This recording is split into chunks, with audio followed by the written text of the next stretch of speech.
আসসালামু আলাইকুম।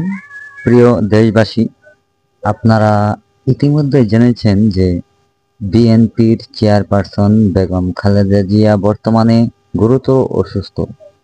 তাই দলের হাইকমান্ড থেকে সারা বাংলাদেশের সকল বিএনপি নেতাকর্মীদেরকে জানানো হয়েছে যেন দেশনেত্রী বেগম খালেদা জিয়ার সুস্থতার জন্য দোয়া করা হয়।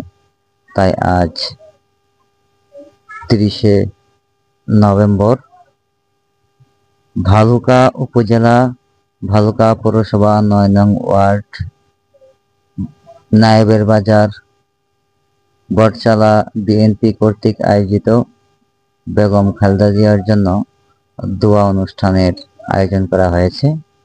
এখানে উপস্থিত ছিলেন ৯ নং ওয়ার্ডের বিএনপির নেতাকর্মীরা অনেকেই, সবাই এখানে দোয়া অংশগ্রহণ করেছেন।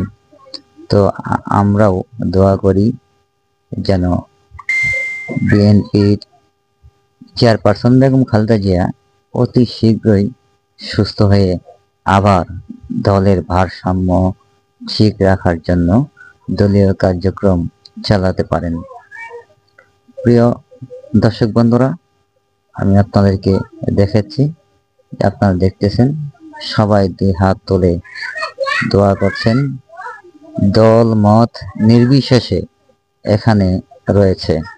এখানে কোনো দলীয় অংশগ্রহণ নয়, সর্বদলীয় অংশগ্রহণের মাধ্যমে বেগম খালেদা জিয়ার জন্য দোয়া করা হচ্ছে।